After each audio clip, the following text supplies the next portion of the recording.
Nigeria Customs Service leads charge for African trade revolution through partnerships. President Bola Ahmed Tinubu has made it very, very clear about the intention of his administration to use trade to promote economic development. Strengthening healthcare systems for a healthier Nigeria, a key outcome of the concluded 2025 health sector review. In health, we're seeing progress. Maternal mortalities begin to reduce, newborn mortalities begin to reduce. Our developed partners are lining behind the priorities set by the President. Also on the news, Nigeria grapples with increasing cases fueled by lifestyle factors as the world marks Diabetes Day. 7 out of 10 studies have shown are of working age group that have been diagnosed with diabetes. This is NTA Network News. We are live in Abuja. I'm Lani Ali. Tonight, we have latest stories from across the nation. In Lagos, we have Hingino John Adams. And of course, on the bulletin, we have sports and business news. This broadcast is reaching you on nta.ng/live. That's if you're watching us on mobile. And you can also join us on X and other social media handles displayed on your screen. Nigeria is championing the revolution of the African trade under the framework of the African Continental Free Trade Area Agreements. In that light, the Nigeria Customs Service says it is ready to play its role along with the key players on the continent through the instrumentality of the Customs Partnership for African Cooperation in Trade, codenamed Customs Pact. The Comptroller General of the Service, Bashir Adeni, gave the update as the periodic briefing called Meet the Press, organized by the Presidential Media Team. State House correspondent Musbah Ben Wahab reports. President Bola Tinubu recently extended the appointment of Bashir Adeniyi as the head of the Nigeria Customs Service. It came at a price and perhaps a more challenging mandate. That is, to facilitate the implementation of the African Continental Free Trade Area Agreement and to reflect the country's status in maximizing the benefit therein. President Bola Ahmed Tinubu has made it very, very clear about the intention of his administration to use trade to promote economic development, to alleviate poverty. The service says it is collaborating with other cross-border supporting agencies within Nigeria and across the continent to enable smooth takeoff of a regional trade revolution. It is on the platform of the World Customs Organization being hosted by Nigeria to engage key players, particularly private sector. CPAC represents what we want to achieve when we bring customs administrations together under one roof to take action to improve African trade, to forge partnerships, to put bridges across all the various elements that are involved in trade. It is basically the initiative of Nigeria, because we want to key into what Mr. President has identified as a deliberate policy thrust to ensure that Nigeria becomes the hub of trade in Africa.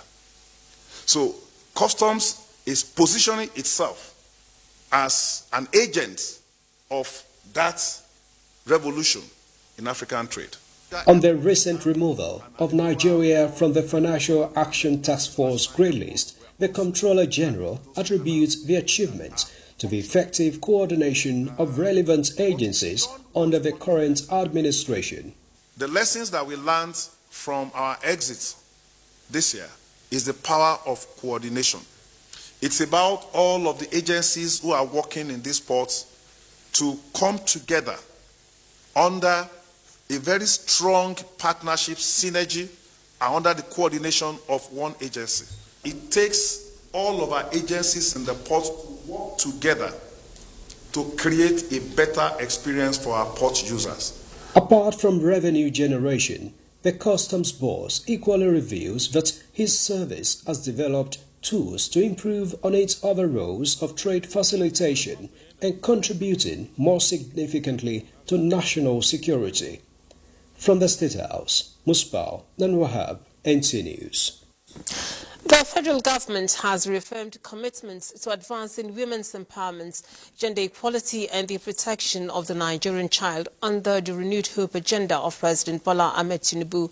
The Minister of Women Affairs and Social Development, Iman Suleiman Ibrahim, gave the assurance at the 25th Regular National Council meeting on Women Affairs and Child Development in Benin, Edo State capital. Jude Abugu has the details. For 3 days, these women delegates and stakeholders, including women affairs commissioners across the country, reviewed reports, memoranda and research to further advance the protection and empowerment of women, children and the vulnerable in the country. The ministry has commenced early stage intervention in almost 28 states of the Federation, with a range of support that cuts across enhancing women's participation in agricultural value chain, clean cooking initiatives, the Nigerian for Women Scale-Up, and skill acquisition programs and empowerment programs. The council meeting provided a platform for the host states, development partners and delegates to renew their commitment that will shape policy decisions. We are building a structure that guarantees women are not just participants, but drivers of sustainable development in our dear state. Together, we will build resilient systems, deepen social impacts, and advance the renewed hope agenda. For women, for children, the family, and vulnerable groups. It's all encompassing. The event featured distribution of cooking gas to 100 women to encourage clean cooking, as well as financial aid to some women entrepreneurs. In Benin, Jude Abugu, NTA News. Coordinating Minister of Health and Social Welfare, Professor Muhammad Ali Pati, says President Bola Tinubu's renewed hope agenda is more than a promise. It is a covenant already delivering results and safeguarding the health of millions of Nigerians, especially vulnerable groups.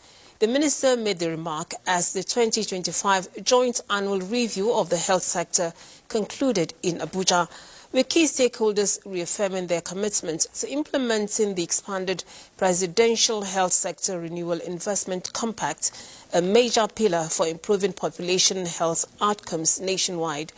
Olushia Diabo reports. The 2025 Joint Annual Review on the Health Sector, held under the theme All Hands One Mission, bringing Nigeria's health sector to light, has over the last 3 days examined the progress made under the sector-wide approach SWAP and charted actionable strategies for sustainability. At the end of the conference, participants developed and adopted the JAR 2025 communique and resolutions, providing clear guidance for the implementation of national health priorities. The meeting resolved to strengthen stakeholder coordination for improved health sector delivery, ensuring alignment with the commitments outlined in the compact. I think everybody agrees that this is a communique. Coordinating Minister of Health and Social Welfare, who presided over the adoption of the communique, also unveiled a suite of strategic action plans, reports and programs designed to advance Nigeria's health sector. The President's renewed hope agenda is working. In health, we're seeing progress. Maternal mortality is beginning to reduce, newborn mortality is beginning to reduce. Our development partners are lining behind the priorities set by the President. So the joint review has been successful, but there are challenges ahead of us. The resourcing of health will need to be optimized. Came to bring the voice of all Africans and to support the move we see here with the leadership of the President. Participants from across Nigeria and beyond concluded the review with a shared resolve to transform the commitments made at JAR 2025 into tangible gains. In Abuja, Oluseye Adiagbo, NTA News. And still on health, today is World Diabetes Day, and the International Diabetes Federation estimates that half of adults' population currently living with diabetes are undiagnosed, with lifestyle identified as the major factor. In this special report, Salwa Khalil Ibrahim examines the prevalence of diabetes among the working class. Many adults live busy lives, eat fast food, high in sugar and fat. Some skip exercise and indulge in alcohol, leading to diabetes, which could affect the heart, sight and kidney. Health specialists note aside the hereditary causes, sedentary lifestyle, especially at places of work, is said to be one of the top causes of diabetes. The most common type of diabetes all over the world is type 2 diabetes. 90 to 95% of the cases of diabetes all over the world is type 2. And that is the one related to our lifestyle. And that's the one we really want to address, to bring to the fore of people so that they can take steps to prevent, because it's preventable. On the occasion of World Diabetes Day, the focus this year is diabetes and the workplace. 7 out of 10 studies have shown of working age group that have been diagnosed with diabetes. So meaning that every 10 persons we count, even within the workplace, are probably diagnosed with diabetes or are almost become diabetic later. We encourage, workplaces to create an environment where these individuals can exercise, where they can, be physically active. Whatever type of diabetes you might have, get diagnosed and be in control rather than let diabetes control you. In Abuja, Salwa Khalil Ibrahim, NTA News. The House of Representatives is correcting the impression of ministries, departments and agencies of government, saying budget defense should be tension-free, as the exercise is more of consultation rather than a witch hunt. This pronouncement crystallizes the focal point at the opening of a strategic workshop on the imperatives of responsible budgetary appropriation and effective oversight on budgetary performance in a federation. Joshua Ogunjide reports. It is no longer news that the 2025 budget of a total of 49.7 trillion naira was financed by 7 principal revenue streams. They are crude oil sales, tax, royalties and rents, company income tax, custom and excess duties, value-added tax, alongside borrowings. Therefore, a budget, no matter how well drafted, cannot achieve desired outcomes without transparent allocation, appropriation, timely implementation, and strong oversight mechanisms. A situation that some people will put construction of a road in the budget and subsequently divert such funds to maybe saying they are packing refuse or they are using it to entertain people. No, that is quite unacceptable. Consulting one another, as linking both arms of government and, I added, citizens through all budget processes. Also critical is the medium-term fiscal framework, budget linkage, auditing, publication, restriction on commitment beyond revenue, and more importantly, enforcement of the provisions of the Fiscal Responsibility Act 2007 and many more. That's what fiscal responsibility is. Ability to manage government funds efficiently and avoid waste and maintain a sustainable balance between income and expenditure. The most important thing is when you plan, you'll be able to control. Because if you don't have a plan, there is nothing to control because it's a guide. From the National Assembly, Joshua Ogunjide, NTA News.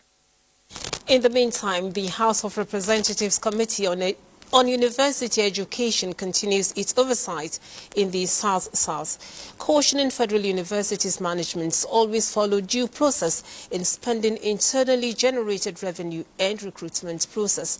National Assembly correspondent Muhammad Rabiu Ali reports. The issue of internally generated revenue and spending without appropriation remains a problem in many of the federal universities visited. There are some transpositions in your transactions, that could be called error, I believe, because error is just a mistake that can be fixed. And whenever it cannot be fixed, that means it's intentional. The appropriation is there. You prepare your voucher.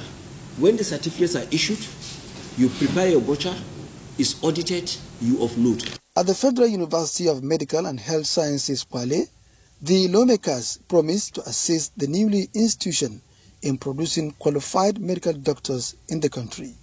The committee had earlier oversight University of Port Harcourt, expressing dismay due to the absence of the Vice-Chancellor. Last year we were here. The Vice-Chancellor ran away. He has been avoiding oversight responsibilities of the House of Representatives. He will dump insufficient documents, insufficient information at the disposal of staffers who knew very little about those transactions, and then saddle them with the responsibility of explaining to the committee transactions that they knew nothing about. The committee thereafter summoned the management to report to the National Assembly. Muhammad Rabiu Ali, NTA News. Still on education, Governor Abba Kabir Yusuf says the Postgraduate Scholarship Initiative of his administration is designed to build the intellectual and professional capacity of Kano youths both in Nigeria and abroad. Governor Yusuf made the assertion while addressing the second batch of scholarship beneficiaries at a farewell ceremony held in Kano. Abdullahi Mustafa has the report. Governor Abba Kabir Yusuf leading other top government officials at the Malam Amini Kano International Airport to bid farewell to 69 of the 350 students awarded postgraduate scholarships to study in India. Among the beneficiaries is Moniba Abdul Karim, a graduate of medical laboratory science. We thank Governor of Kano State, Abba Kabir Yusuf. We really appreciate. She and her colleagues are set to undertake postgraduate programs in specialized areas that are either rare or unavailable in Nigeria. Governor Abba Kabir Yusuf enjoined them to uphold academic excellence and conduct themselves as worthy ambassadors of the state. I feel highly elated. I feel happy that we have fulfilled this promise that we have made to the good people of Kano State. At a farewell ceremony held at the Kano Government House, a total of 590 beneficiaries received admission letters for various postgraduate programs, with 350 heading to universities in India, while the remaining 240 will study at institutions within Nigeria. In Kano, Abdullahi Mustafa, NTA News. We take a break now. More reports in a moment. Don't go away. A meeting of PDP Governors, National Working Committee and Board of Trustees has ended in Abuja, declaring that there is no going back on the party's planned elective national convention scheduled for this weekend in Ibadan, Oyo State.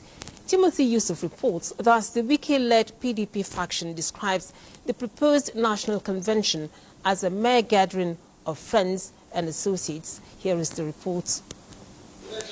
5 governors on the platform of the PDP, led by their chairman, Senator Bala Mohammed of Bauchi State, the Damagum-led members of the National Working Committee, and the Adolphus Wabara-led Board of Trustees members, as well as other critical stakeholders of the PDP, attended this critical meeting held behind closed doors for hours. The November 15 and 16, 2025 elective national convention scheduled to hold in Ibadan, Oyo State is the only agenda here.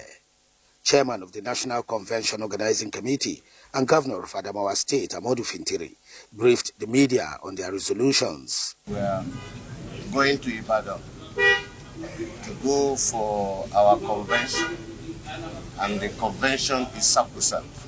The Adolphus Wabara-led Board of Trustees of the party, while receiving a report from its Reconciliation Committee ahead of the convention, declared that the minority will always have their say, while the majority their way. Therefore, the convention will hold reconciliation afterwards.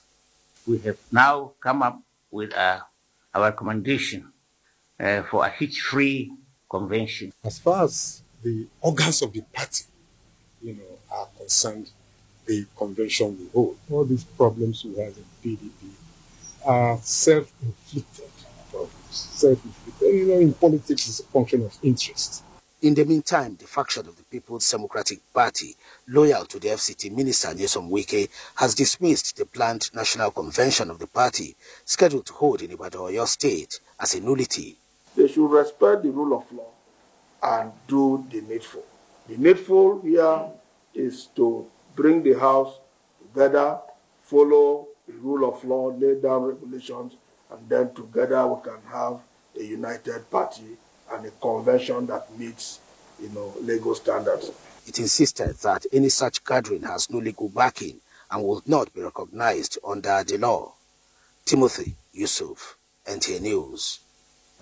Now, meanwhile, ahead of the PDP convention holding in Ibadan tomorrow, states across the country have continued to erect their banners and occupy their stand. Although no official or delegate would offer any information on their level of preparation, the Lake-Con Salami Stadium is already wearing a new look ahead of the much-awaited convention. Now, communities in Plateau State are the latest beneficiaries of the federal government's intervention of solar hybrid mini-grids deployments to communities without electricity. Ndea Adiaba Gang reports that the program under the Africa Mini-Grid program is supported by development partners. These 50 kilowatts of clean energy for the use of the industrial hub in Namu. Namu is one of the commercially viable and agrarian communities in Kwampan local government area of Plateau State without access to electricity, and the newly built solar hybrid mini-grid came handy to light up the community and boost the rural economy. The community is among other unserved and underserved areas listed for this intervention implemented by the Rural Electrification Agency with the support of UNDP and Global Environment Facility. The commissioning of this clean energy facility infrastructure is the birth of a new dream. It's the birth of the future. The project here in Kwampam is not just a power installation, it's a symbol of transformation. It will light up homes, power businesses, stimulate local commerce, and create new livelihood opportunities for people in the community. 42 additional solar mini-grids will be built across the communities under the distributed access through renewable energy scale-up. Ndenyan and the Abuja, NTA News.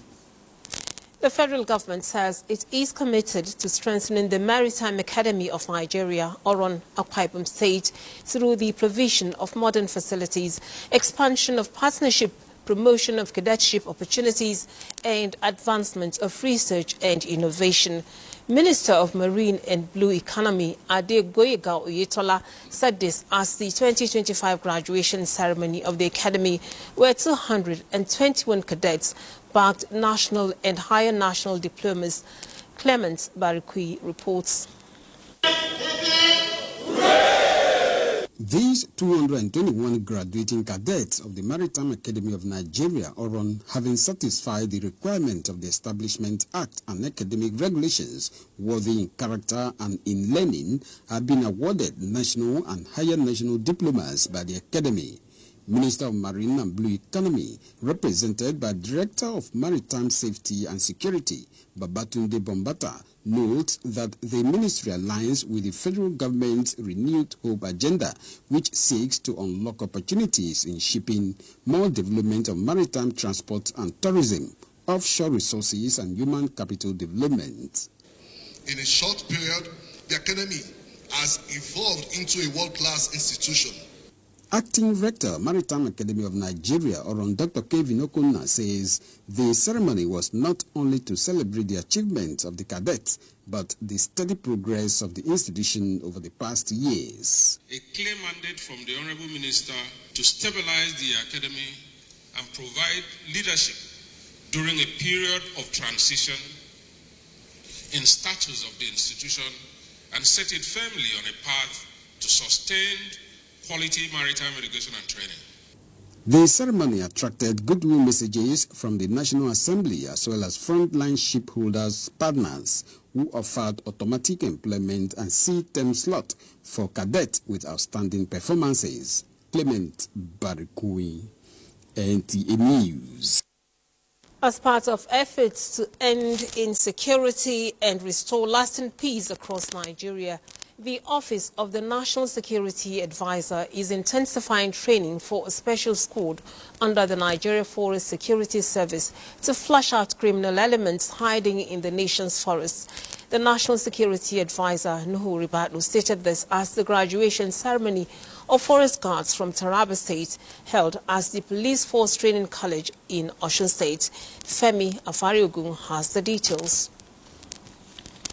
Forest Security Service was one of President Bola Ahmed Tinubu's early initiatives to address insecurity and reclaim ungoverned forest areas across the country.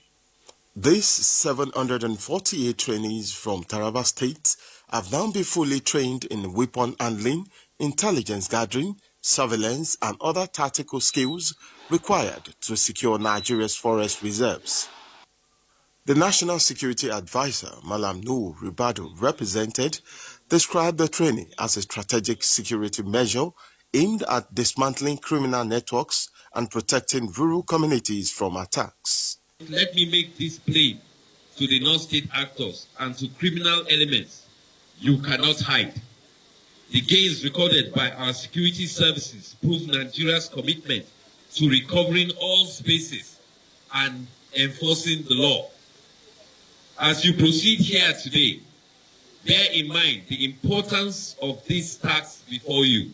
These graduates have endured 10 weeks of intense physical and mental pressure to withstand challenges that may come their way as they key into the overall security architecture of Taraba State in particular and Nigeria in general. I urge our communities to extend their support and cooperation to the Federal Guard, enabling them to carry out their statutory functions without hindrance. There is nothing impossible for federal government. We are so impressed. We least expected what we saw. Meanwhile, more states are aligning with the initiative as forest guards from Benue and Enugu states are expected to begin their training in the coming weeks. From the Nigeria Police Force Training College, Ilorin, Osun State, Femi Afariogun. The National Commission for Almajiri and Out-of-School Children Education says it has graduated a number of memorizers of Holy Quran, polished in Arabic and English language, with skills and knowledge within 10 months of establishment of the Tinubu Legacy School in Kaduna.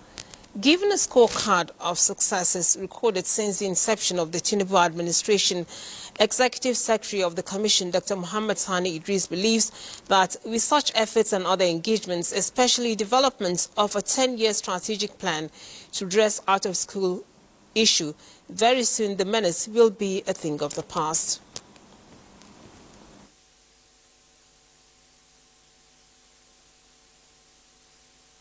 Today I want to tell you that those Al-Majiris can effectively speak Arabic and understand the teaching of the Quran correctly. They were also able to speak English and write in English. Attached to that, we are able to give them skills. I want to tell you that in the next 1 month, in the next 1 year, those Al-Majiris that graduated from Tinubu schools are potential millionaires that will add to the growth of the economy of this country.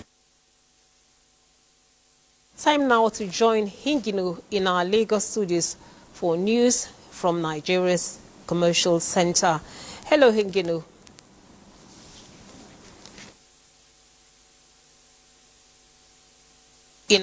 And welcome to Lagos. The Nigerian Navy continues to nurture strategic relationships with other African navies and stimulate indigenous shipbuilding and maintenance, enhancing local content development as it handed over a Beninois Navy vessel, BNS MBK, to the Benin Republic Navy after a complete overhaul. Lanre Belei was at the casting off of the fully rekitted Benin Navy ship and now reports. The Benin naval vessel was undocked on the 23rd August 2025 with the Nigerian Navy engineers set to work on a complete overhaul of the naval ship. Now, the rehabilitation work is complete and the ship is ready to be handed over to the Beninois Navy. The Nigerian Navy stated that the rehabilitation work is a demonstration of its capacity to the larger maritime communities within and outside the shores of Nigeria and readiness for self-reliance and indeed national development.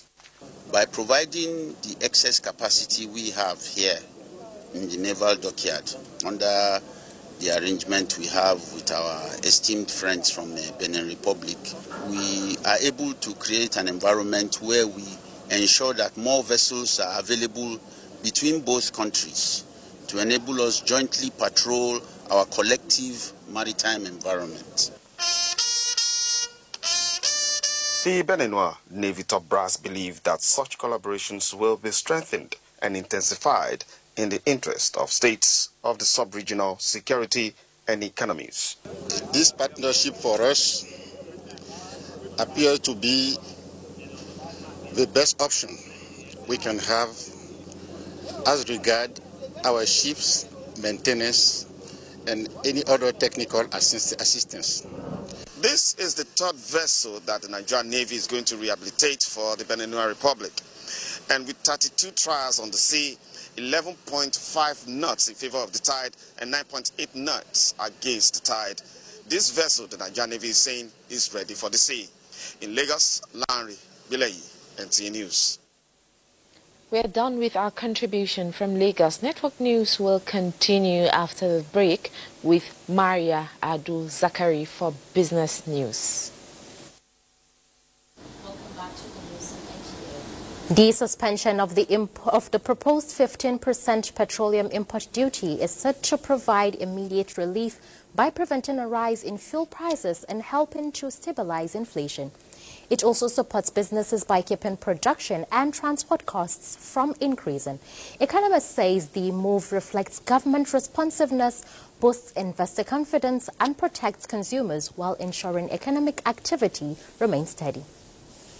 Changing their decision on the 15% tax, I think since we're expecting to see more money through taxation, not really, they are actually trying to stifle Nigerians, but we should also look at cutting costs as well, because you don't look at what you make sometimes, you're also looking at reducing how you actually expend your money. So maybe perhaps government will look at the perhaps even to look at the executive and look at the legislature, and they should sit down to look at the loopholes. If we can block more loopholes, I think we'll have more money for Nigerians to actually expend it. It's not a good one for Nigerians to experience more taxation, coupled with the challenges that we have seen in terms of our cost of goods and services. Then we must not also erode the advantage that we are getting from the macroeconomic indicator.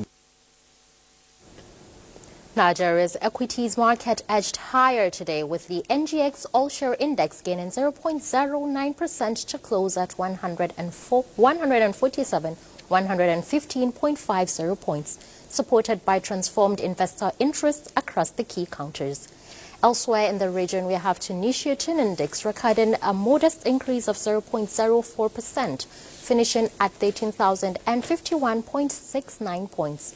While South Africa JSE top 40s face significant pressure, tumbling 12.12% to 104,321 points amidst widespread sell-off. Overall, the day highlighted a mixed performance across African markets to end the week, with some indices showing resilience while others struggled to maintain gains. That's business news for tonight. It's back to Lemi for the rest of the news. Thank you so much, Maria, for the business updates. Now, key players and supervisory agencies of the Livelihood Improvements Family Enterprises in the Niger Delta project have wrapped up their 5th meeting of the Joint Supervision Mission in Edo State. The meeting came up with recommendations on how to further engage, train and support women and youths, as well as persons with disabilities in sustainable agribusiness. Ifeoma Okafor reports. Edo State women and youths are among the 9 state beneficiaries of Life ND project that leads sustainable agricultural enterprises, creates jobs, boosts food security, and transform lives. It was a week-long supervision mission of the federal government of Nigeria, the Niger Delta Development Commission (NDDC), and International Fund for Agricultural Development (IFAD), as well as other partners. To address persistent challenges, including access to finance, market linkages, and climate resilience. The NDDC remains committed to providing the necessary technical and institutional support. Our goal is simple: to scale up the services, reach more youth and women, given the impact we have on the ground. Recommendations made will not just help fast-track the performance, but also strengthen delivery. In Benin, Ifeoma Okafor, NTA News. We bring you another set of messages. The news continues after. Do stay tuned.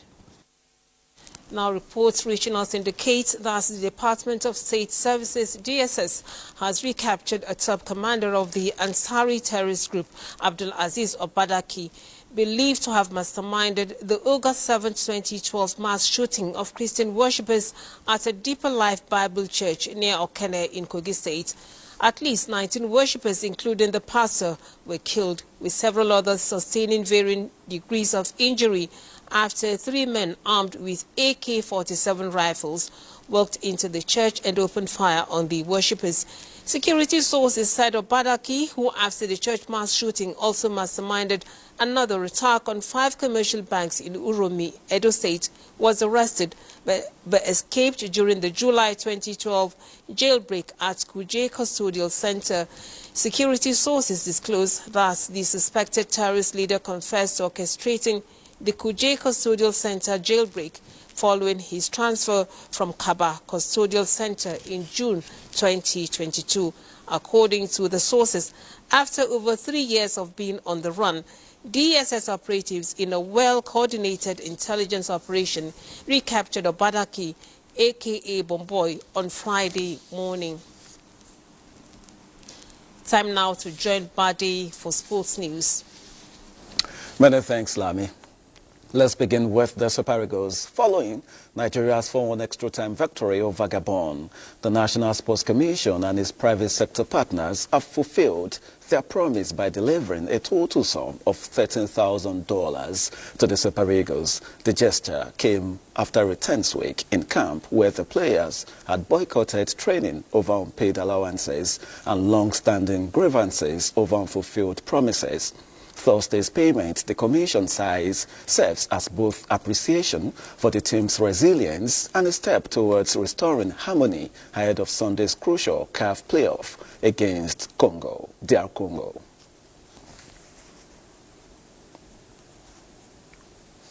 We hereby make this donation. It's a token contribution to what you have seen today.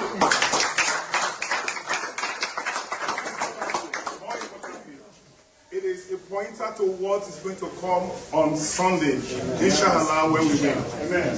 We promise it per goal, and this is what we have per goal. Thank you very much. Congratulations. Thank you. Basketball now, African champions Nigeria's the Tigers lost narrowly 77-76 to Turkey in an international friendly in Istanbul on Friday. Coach Rina Wakama named a starting lineup that combined experience with emerging talent, and Nigeria edged the first set and the second, but Turkey recovered to take the third. Despite claiming the fourth set, 19-16, it was not Nigeria's day as Turkey sealed a 77-76 win. The friendly forms part of Nigeria's preparation for the 2026 FIBA Women's Basketball World Cup qualifiers. The Tigers will compete in Lyon from March 11 to 17, 2026 as they continue building towards the World Cup. Now, the Nigerian Television Authority (NTA) is mourning the passing of its ace sports reporter Indamadu Sule. The late Sule was a versatile journalist who dedicated his career to covering sports from the grassroots to the national and international levels. He joined NTA on August 24, 1983 and worked for about 3 decades before his retirement. He served as the chairman of the Sports Writers Association of Nigeria, SWAN, FCT's chapter, and also held the same position with the Nigeria Union of Journalists, NUJ, FCT Chapel. He will be remembered for his knack for grassroots sports coverage and, of course, his signature sign-off. When they needed, at that time, they needed people like us, journalists who would join, developing Abuja. And I volunteered. And I joined them in 1983, 24th August, in Suleja, where NTA started in 1982. Ndamadu Sule, NTA News. That will always be remembered. May so rest in peace. And of course, that does it on Sports Tonight. Let's return to Lami.